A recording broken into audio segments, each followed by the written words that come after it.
Good morning to you all. It's a little past 4 in the morning. When I work graveyard shift, I'm gonna be I'm gonna be awake on my nights off. And here I am, awake, and I figured, hey, let me do a video. But before I get started, let me start off by saying or asking each and every one of you, if you haven't subscribed yet to this channel, please hit the subscribe button, hit that notification bell so you're kept up to date with my commentaries. Now, what I want to talk about is this notion of, making more unemployment versus, actually working low wage jobs. I work graveyard shift, and when I'm off, I'll usually out to an all night restaurant. I'll eat out. Then afterwards, I'll work out. Then I'll go back home, diddle around, do what I need to do, go to sleep, so I can go to work later on that evening. Just how I operate. That's how my life was prior to COVID. When COVID hit, and I was one of the lucky ones with COVID, with regard to my wages and everything. I actually got made more money off of COVID than most people. While most people were getting laid off from work and getting unemployment, I actually made more money and was financially better off.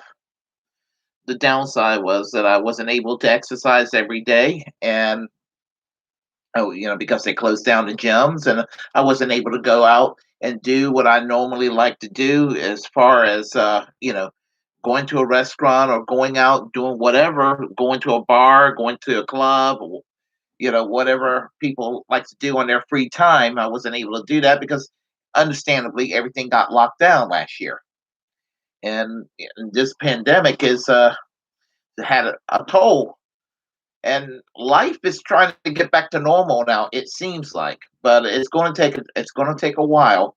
And hopefully, with the vaccines most people are ultimately going to get, um I'm hoping that maybe in about a year or a year and a half, that there will be some semblance of what life was like back in 2019, when COVID was not around rearing its ugly head. Well, let's see. What else can I say? Yeah, as I said, that was my life during COVID. Watching my notes here, because got a lot to say. Well, as I said, life is trying to head on back to normal. Well, last night, I went to a restaurant, a major restaurant chain, and I'm not going to mention the name of the restaurant because I don't want to get people in trouble at this major restaurant chain if somehow people are watching videos, and if I mention the chain and mention the situation, it could be that these employees would get in trouble, and I am not going to do that. So I will not tell you the name of the restaurant chain. All I'm going to tell you is, think of a major restaurant chain, known known for being 24 hours a day, that serves pretty good food, in my opinion, even though their menus are kind of modified these days due to COVID. Well, I went to this restaurant chain, and as I said, I mean, during COVID, it was closed down except for takeouts.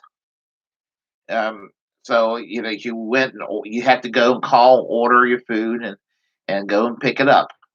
Well, eventually, when North Carolina started to open up, this particular all night chain started to reopen again, and it was 24 hours a day. You have to go in and wear a mask, but you could take off your mask while you're eating, kind of like most restaurants these days. Well, what happened eventually, to like in the last, I guess, the last months or a month and a half, that particular location, won't mention the location either, that particular location closed down at night between 11 p.m. and 5 a.m. In other words, if you wanted to get food from that particular chain, you would have to call in and order. And the reason is that apparently there was a COVID scare and people are not working there and they're drawing unemployment. And they because they apparently if there's if there's a scare from COVID, people are not going to work. Understandable. Um, the manager told me when I asked her, "When are y'all planning to open back up?" And she explained, we're not for sure, but right now people are leaving work and getting unemployment because this a COVID scare. But it's also she figured they're making more while they're not working than they were while they were working. She wasn't even really being critical when she said that, but that's what she said. And so the thing about it is, well, I mean, in her case, she was sympathetic over the situation. But there are people who are politicians out there that will say what she said, but say it kind of critical of ordinary people, as if you're not a wealthy politician, a wealthy businessman, or wealthy elite person, you're obviously a freeloader for getting any kind of a public assistance. And Mitch McConnell is a perfect example of this mindset. I don't like Chuck Schumer. I think Chuck Schumer is a piece of crap of a human being. And while I am very critical of the Democratic Party, believe me, they're garbage in many ways. Mitch McConnell is an illustration why the Republican Party is slightly worse most of the time than the Democratic Party. I hate both parties with a purple passion, but Mitch McConnell is the reason why the Republican Party is slightly worse than the Democratic Party, and both parties are garbage. And what Mitch McConnell said, well, let's just say that he doesn't believe in an equal playing field. And I will go further after that. Listen up. One of the things that it was reported that you said on the conference call yesterday with Republicans was that the next package would not include enhanced unemployment benefits because in the first round in the CARES Act, it was $600 a week on top of unemployment benefits. Why is that off the table for you? Well, the problem was by paying people more not to work than to work, it's making it difficult to get people back to work. You can understand that. We do need to continue unemployment insurance. It's extremely important at a time like this. But to pay people more not to work than to work doesn't encourage resuming your job. And that will end in July. And we think that in order to create jobs, we need to incentivize people to go back to work, not encourage them to stay home. Okay. As you probably know, I despise Mitch McConnell, and that's why I despise Mitch McConnell, among many other reasons. He's a slimy politician. All he knows how to do is to be a partisan hack for his team, and anything that can get the Republicans to own the Democrats on any given issue, he's for. Also, Mitch McConnell is a corporate piece of garbage. All he does is cater to corporate special interests. And like with the stimulus, this was from last year, an interview from last year, as they were trying to get back to normal. But what Mitch McConnell, like with the stimulus this year, he was trying to have a corporate liability shield to protect corporations from lawsuits. He doesn't give a damn about the people that work there. He gives a damn about the corporations, and that is all he cares about. And so, anyway, he talks about, and he tries to put a veneer, a very, very shallow, thin veneer of compassion, right, about incentivizing people. Oh, they're being paid. They're being paid more not to work than they were while they were working. he thinks that the equal playing field is equality of outcome. They're two different things. There is a difference between the equal playing field and equality of outcome. Yeah, he obviously opposes equality of outcome.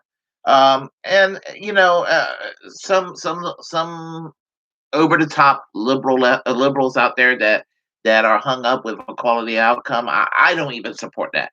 But he is fundamentally opposed to an equal playing field, and that's what makes him garbage. He's not even It's not even political disagreement. He is a bad human being. He is a terrible person. And so there are solutions to these things, there is a solution. If you really do not want to incentivize people not to work, there are some solutions. And the solutions with regard to people being laid off, unemployment, and I'll even extend this to social welfare. There is a solution to this. If you're unemployed, the government provides you a living wage job. The government raises your wages to $15 an hour all across the board. $15 hour minimum wage, not too much to ask in the year 2021. Infrastructure. It worked in the 1930s. FDR provided public jobs, Civil Conservation Corps. We rebuilt the infrastructure of this country during the New Deal. It worked. You can tie these things in with infrastructure. Enact a law that already exists called the Full Employment Act, which is known as the Humphrey Hawkins Act of 1978. That piece of legislation is still lingering around that will actually, if it's enforced, will provide full living wage employment for every American that's not working, seeking employment. So if you can't find a job in the private sector, the government will find you a job, and that job will pay you that middle class wage. So you will eliminate unemployment, and you will in effect pretty much wipe out poverty all across the board. Green jobs, whether it's in the public sector or private sector, you can tie that in with infrastructure. And most importantly, and this will affect the private sector for the better, as well as the public sector, passage of the Protect the Right to Organize Act, which would make it easier for unions to organize, and it will actually abolish right to work, abolish Taft-Hartley, and make as many jobs as possible union jobs again. It's no accident that in the Nordic countries, where the workforce is 90% unionized, that they have the highest standard of living in the world. The American dream is dead right now here in the United States. It is ironically well and alive in Norway, Sweden, Denmark, Finland, and places like that, where 90% of the workforce belong to a labor union. Make labor unions great again, I say, America. Welfare. And when it comes to welfare, what they have done with welfare, the right wing, they have, and I don't like identity politics, but sometimes I'm going to have to call it out with dog whistles. They took welfare and they made it racial. They made it act like, oh, welfare. Yeah, those people are on welfare. That's what they act like. They when they paint welfare, they always want to paint welfare with being black. And here's the thing. Welfare exists. It existed prior.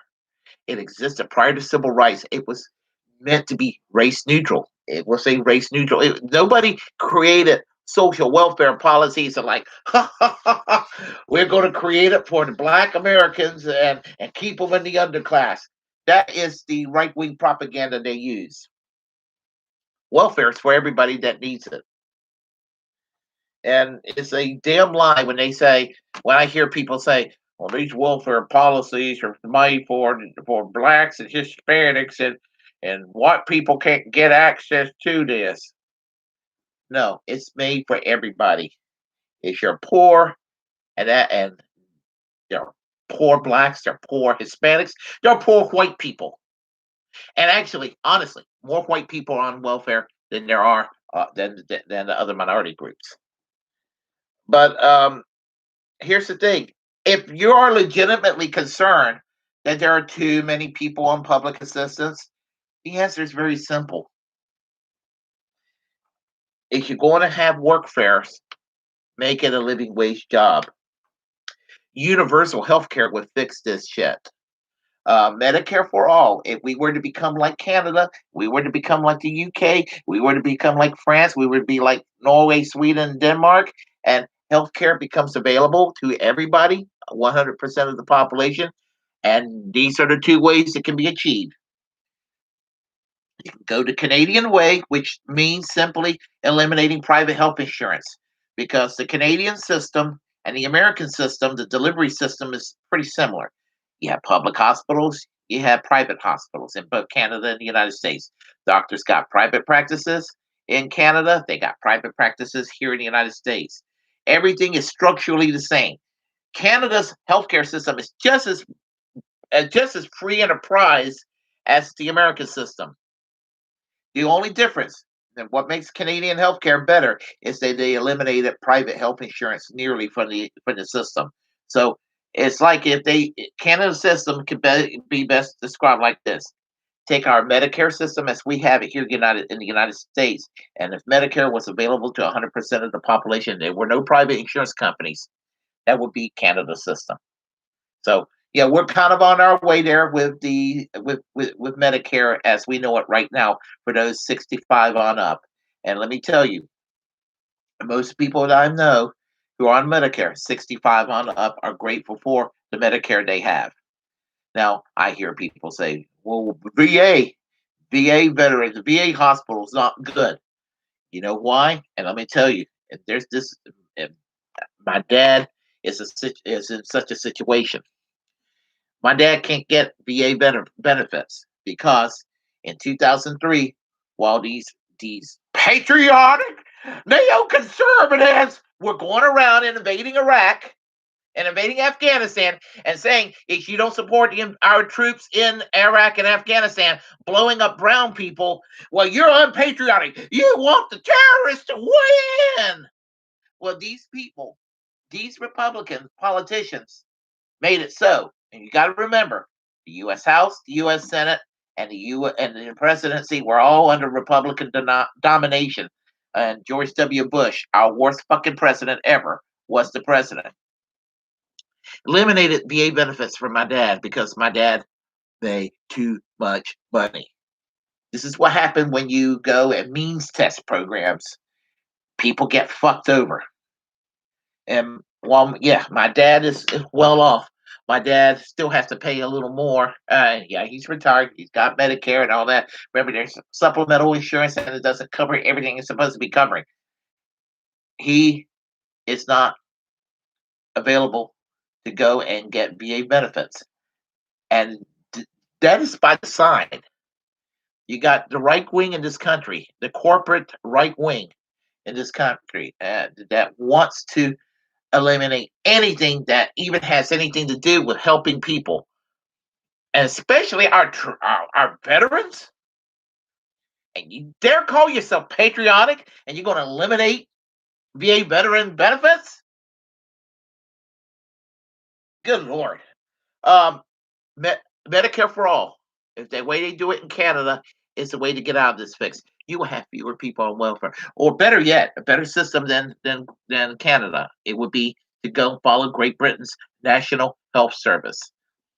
One of the few things Margaret Thatcher didn't get rid of, and Margaret Thatcher was the worst prime minister Britain ever had. But she didn't get rid of the NHS. What does that tell you about Democrats who are too chicken shit to support Medicare for all here? that means that the late Margaret Thatcher was to the in the 1980s was to the left of Joe Biden, Kamala Harris, Bill Hillary Clinton, um, uh, and Nancy Pelosi, and Chuck Schumer today. That's sad. Shame on corporate Democrats for being to the right of Margaret Thatcher on the question of health care. Make it profitable, basically, to work than to be on public assistance or to be on unemployment. That means we need to be a high wage economy. While companies sitting there and driving wages down and stagnating our wages down, and when people fall down on their luck, right now, because there was a consistent effort by corporations to drive down wages, it affected the whole American entire workforce. And in some cases, it's more profitable to be on public assistance, and it's more profitable to be on welfare than it is to work. And I couldn't blame anyone, for doing that because life is so crappy for American workforce in this country. You have Walmart and you have Amazon right now with people on public assistance, Section 8 housing, food stamps, things of that nature. And the company sits there and lectures and teaches people how to get those benefits. You know why? So Walmart and Amazon don't have to pay for it. There is something wrong with that picture. There is something wrong with that picture. Now, Medicaid, Medicare, all this should be available to everybody regardless. And frankly, this tells you something right here. It tells you that Amazon and Walmart knows that a certain degree of social democracy will help them. And so you got a limited amount of social democracy with our tattered safety net. And they know how to help some of their employees manipulate the system to get some of these public services, which is fine. But this is something that the Walmart and Amazon should be doing for their employees, not the government.